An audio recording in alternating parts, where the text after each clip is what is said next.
and my thoughts are that I really like it. Hi y'all, welcome back to another vlog. This week I'm very excited to be taking you along on another reading adventure. I felt a little bit run down this week, and so I thought, what better way to bring my spark back than by reading some romantasy books. I'm not usually like a themed reader, but I thought for the purposes of this video, it would be fun to take advantage of the mood I'm in and the kind of cravings I'm having and read a couple of the books that I've been like dying to get to. It's just not been the right time, you know? One of those books is the one, the only TikTok famous Serpent and the Wings of Night by Carissa Broadbent. This one is, I believe, a vampire Hunger Games competition-esque book with like a human girl, just a human girl in a vampire world. Even just reading the quote on the back made me giggle and kick my feet. So I think this book will help bring my spark back. But in case that's not enough, I also really wanted to read The Bridge Kingdom, which I don't have my hands on. So I'm hoping it either comes in from the library in time, or maybe I'll just buy the ebook. That is the tentative TBR for the week. My last reading vlog, where I read some other kind of like springy fantasy books, was excellent, but nothing fires me up. Nothing like hits harder for me, because I'm a romance lover, but I'm not in the mood for just like an Emily Henry. I need there to be fantasy. I need there to be like another whole entire plot and then have romance baked in there. So my favorite that I read recently was Son of the Shadows by Juliette Marillier, and I still have a third book to go in that series. But since that one is like further into a series, I can't really talk about it that much. So for this video, I'm gonna read like 2 first books in a series so that I can just like blab. But yeah, I'm really excited because that book really, it made me feel alive again. And I've been very much like in a hole. I need to get outside more, so that's also a goal for this week. I have been social recently as well, but we're gonna be social again. We're gonna get outside, we're gonna read, and we're going to lock into getting our work done so that we have good like work-life balance instead of just like doom scrolling. So yeah, let's go ahead and get this party started.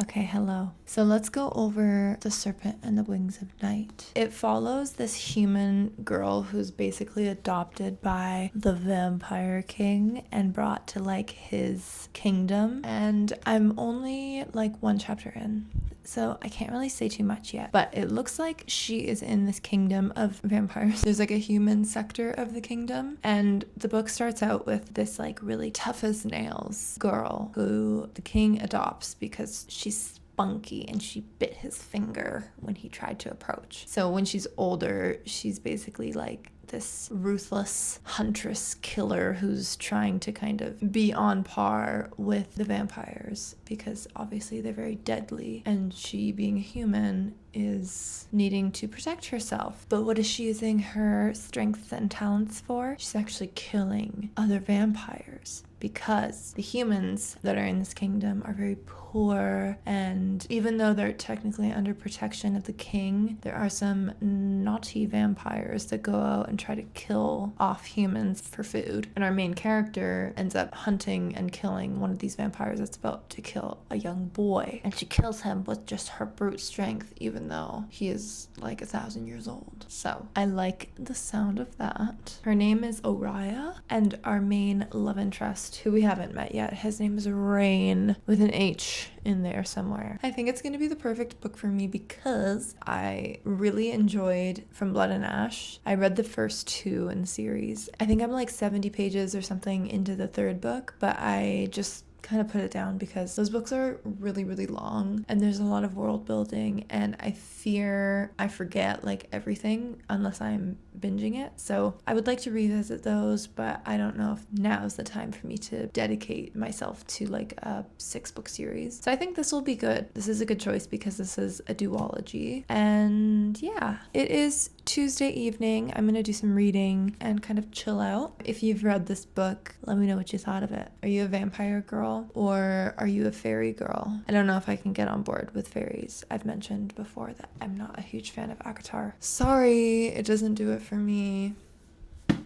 I like my guys to have teeth.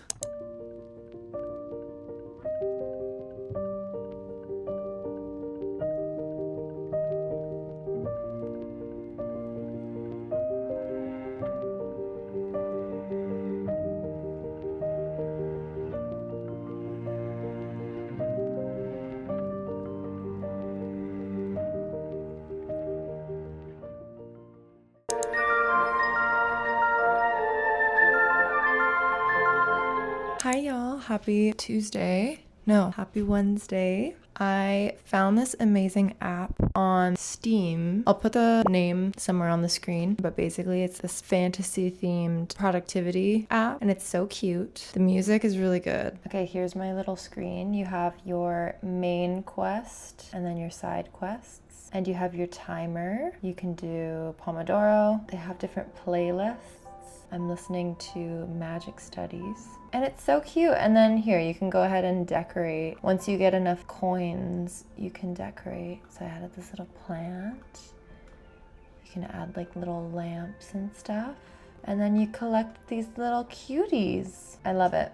Okay, well, let's go ahead and talk a little bit about the Serpent and the Wings of Night. First of all, this is how the book looks without the dust jacket on. It says, never trust, never yield, always guard your heart. Okay. I read about 100 pages last night. I'm on chapter 14. Good news is I do really like this book so far. I'm really enjoying myself and I'm excited to read more today. I haven't had a chance yet. I'll probably read more when I'm done work. Oh, also, I'm going to be heading, I think, to the library after work to pick up a copy of The Bridge Kingdom because my local library actually has it in stock. So I think I'm just going to get a physical copy from the library because the ebook is a huge wait list and I don't want to pay to get my own ebook copy. But with this book, it's basically like a vampire Hunger Games type of situation. So there's this tournament that comes to the kingdom every century, and our main human girl, enters it naturally. Somehow she is just so strong and so capable because she's been training since she was a young girl, training with the king, who is the most like powerful of all, to be able to do these trials, because whoever wins is granted a wish from the goddess. And our girl's wish is to be made as powerful as the king without going through what they call the turning, which is like, I guess, when a vampire bites a human and turns them into a vampire, because they're very likely to die that way. So this way, if the goddess turns her, it'll be like she won't die and she'll just become a vampire, and she'll also share all of the same powers as the king, who is named Vincent.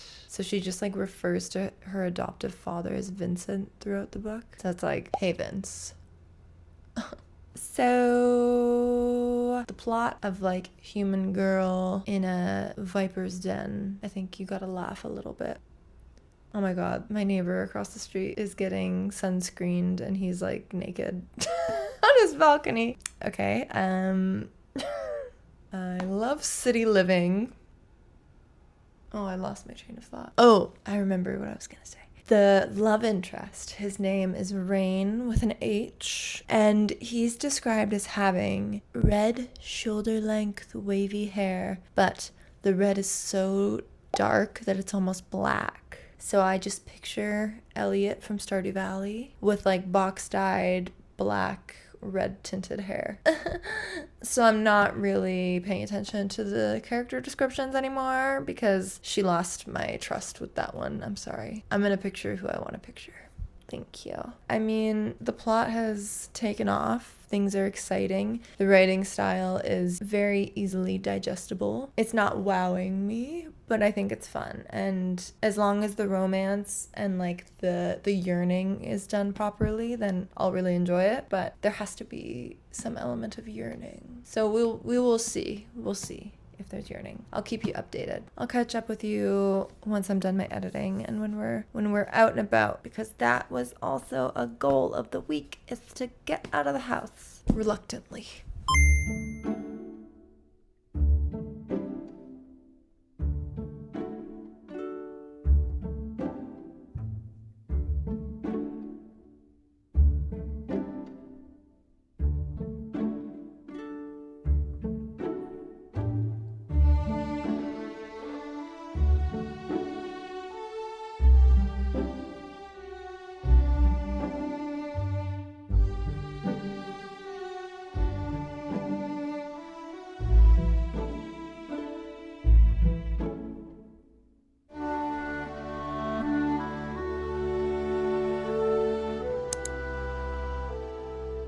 Okay, good morning. It is Thursday. I ended up doing quite a bit of reading last night, and I also read a bunch this morning, so we've made some good progress. I'm on page 330.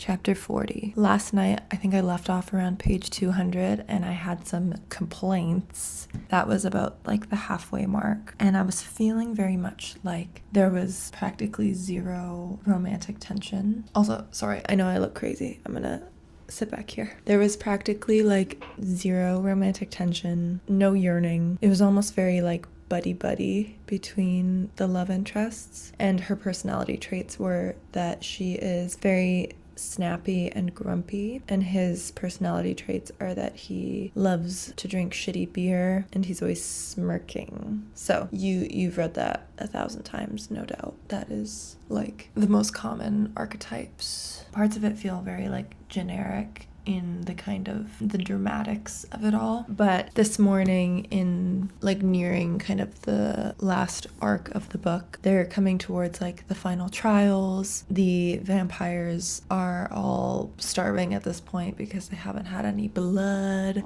Our girl's the only human, so she's very tempting, and there's been a surprising lack of attacks. Let me just say, I wrote in my notes, why has she only been attacked like a couple of times? I need help.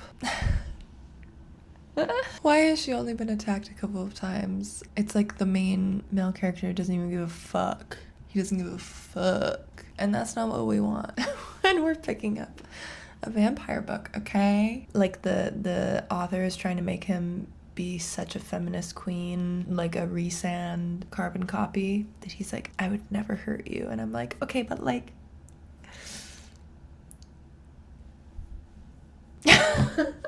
yeah. Anyway, we picked up The Bridge Kingdom. This is gonna be book 2. I think I can probably finish this book today, and then I'm gonna read this one over the weekend. I was surprised that the library gives paperbacks without any like protection on them, because I thought that they always wrap them in plastic. So yeah, anyway, that's my update. Today it's raining, so I'm not really gonna do a whole lot. I woke up with a ton of pre-work that I needed to do, but I slept in a bit until 6, and I was just so tired that I just wanted to read my stupid little book. So here we are, and now I gotta get to work. I will check in with you once we get a little bit more reading done.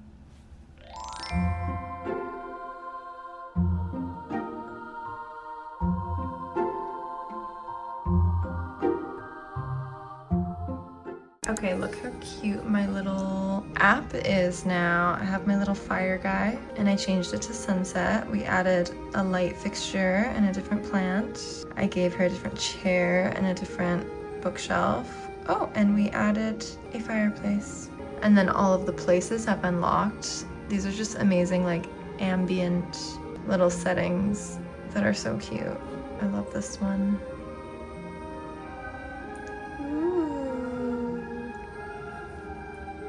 Or this one. It's about 5 o'clock. We are done with work. It's time to finish our book.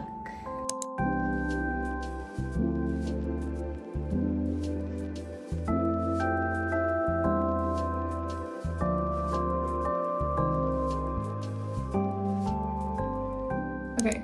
Apologies that I don't have my mic right now. I'm on page 335. We are nearing, I think, the final arc of the book, and so far there's been one steamy scene. And I take back what I said earlier when I mentioned that he's like a resand feminist. I would never hurt you. I don't care that you're human. I would never hurt you. I'm not tempted by you. Because I do think it's sweet that he's like protective of her, but yeah, I guess I'm just thinking like we could probably use more of that, considering she's alone with like 50 vampires who want to kill her, you know. But they're nearing the end of the trials. They're on the 4th one now, and of course Oriah and Rain with an H are working together, even though they don't have to. There's no requirement for them to work together. They're just doing it because they probably love each other or something. Yeah, I'm still undecided on how I feel about it. The end will determine how I feel about the book, because I'm left wanting at this point. But if we're given more, then maybe I'll feel good about it. I don't know. We'll have to see.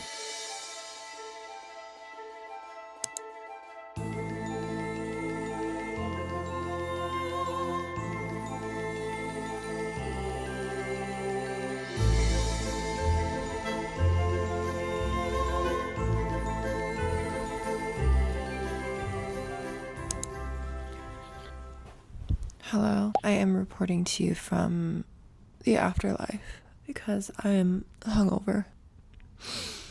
Oh my god, it's like 6 p.m.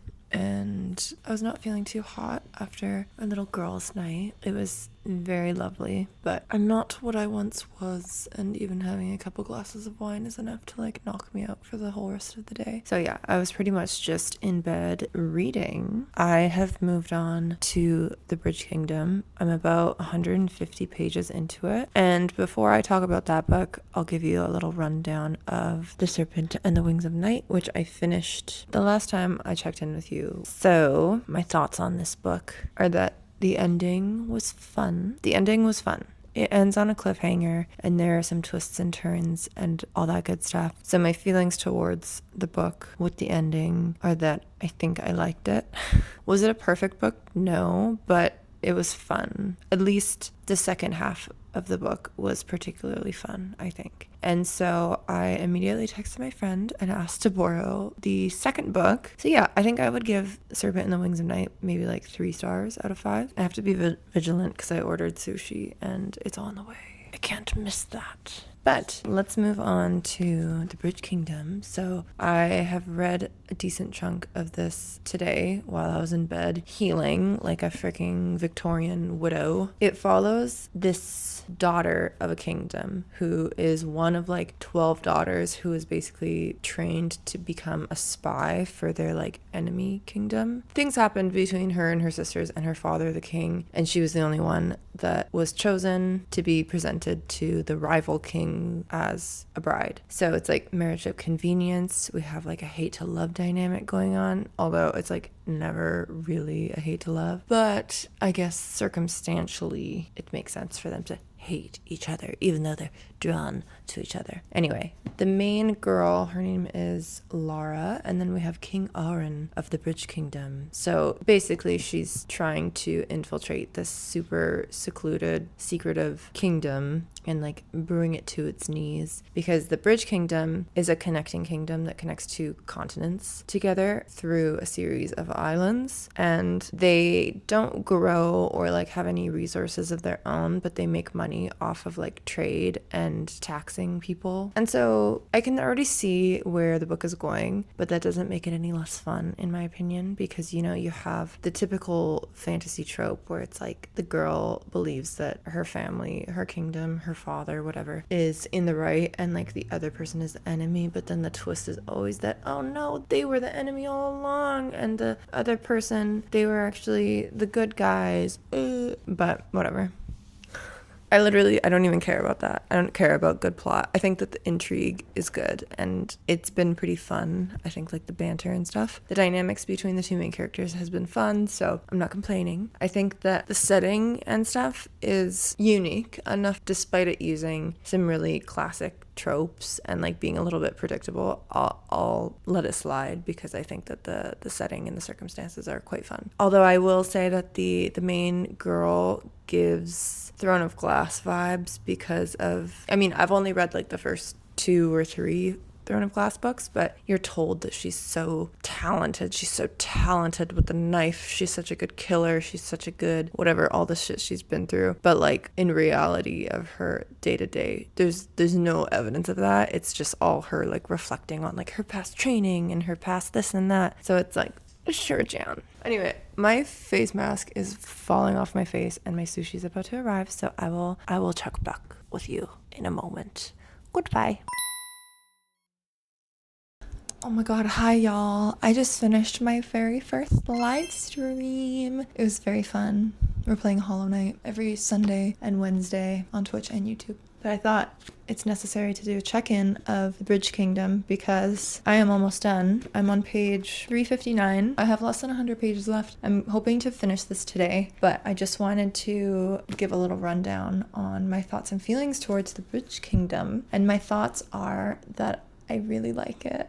I knew I would, having it being like a marriage of convenience, hate to love, whatever. It's really fun, especially when you have like a political dynamic where the girl, Laura, she's brought into the kingdom, the Bridge Kingdom, and she's very close with her husband that she had to marry. But the Bridge Kingdom is extremely secretive about the bridge that connects continents and that allows them to do all of this trade. And basically, everybody's trying to invade the Bridge Kingdom because they think the Bridge Kingdom is like extremely rich and powerful because of how they've been able to control taxes and trade for so long. But it's kind of like a double-edged sword because they have to actually use that money towards their military and their defense because they get invaded so many times because people think they have money, but really that money is being cycled back into like defense. So they're very secretive about like all of their fortifications because they think that Laura, coming from their enemy kingdom, is going to correspond with her family back home and help them plan basically an invasion of the Bridge Kingdom, which is how the book starts. But then Laura is like,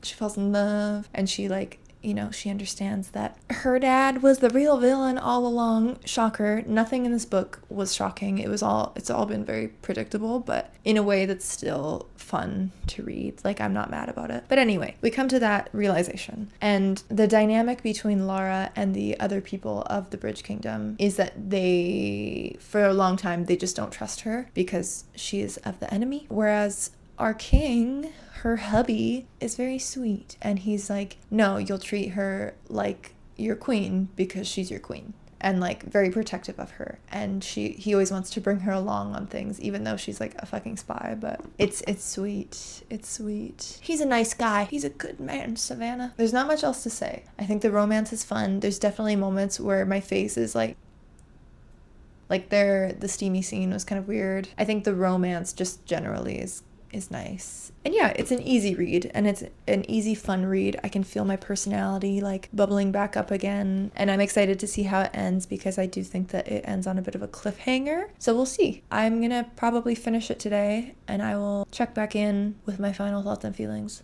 once that's done. Okay, good news. We finished the Bridge Kingdom. It did indeed have a bit of a cliffhanger ending and twists that were entirely predictable, but I did think that it was a lot of fun. And I will be reading the second book. Besides everything that I've already mentioned about the book, I think this is like a 4-star, potentially. Things I really liked about it is the relationship. I thought that the romance was nice. I thought that the political intrigue was good. The backstories were interesting. I think there's a lot of stuff in the book that didn't make sense. And I don't know if that's just because of me being dumb or the way that it was written, but things like describing the structures and the environment was often leading to me being just so confused on like what was going on. I don't know if it was explained very clearly like where things all were geographically, but that's okay. Another thing that I thought was weird is that we start to get a lot of pretty significant time jumps just randomly in the midst of like a very climactic point in the book. So we kind of jump around a lot at the end, which I thought was strange. Just a strange choice. And then you get everything explained to you retrospectively, which, whatever. The author can do whatever she wants in that regard. I don't really care that much. I'm just saying that I don't think that it's like masterfully done. So if stuff like that bothers you, then just keep that in mind. But otherwise, it was fun. It did the job in terms of like what a romantasy should deliver, I think. Steamy scenes, a little bit cringe. But overall, I did like Laura and Aaron, I think his name is. I did like them both as characters. Very silly miscommunication mixed in there. Very silly choices, very predictable outcomes. Yeah, I would give it like a 3.5, maybe 4-star. But I think Serpent in the Wings of Night is a definite 3-star for me. That one was a little bit more ridiculous and like harder for me to get on board with, but it was still fun. This one seemed a little bit more grounded in like reality, even though, I mean, all of the main female characters are like 5 feet tall and are like as tiny as a speck of dust, but manage to fight off multiple grown men. And I think that's great for them. If you have any recommendations of other popular romantasy books or any genre you recommend that I read, leave them in the comments below. I'm always looking for book recommendations. I think the next one I'm going to read is probably The Ashes and the Star-Cursed King, the second book to The Serpent and the Wings of Night. And if you want to see what I think of it, then you can follow me on Goodreads. But I hope you have a wonderful rest of your day. Thank you so much for watching, and I will see you in my next video. Bye!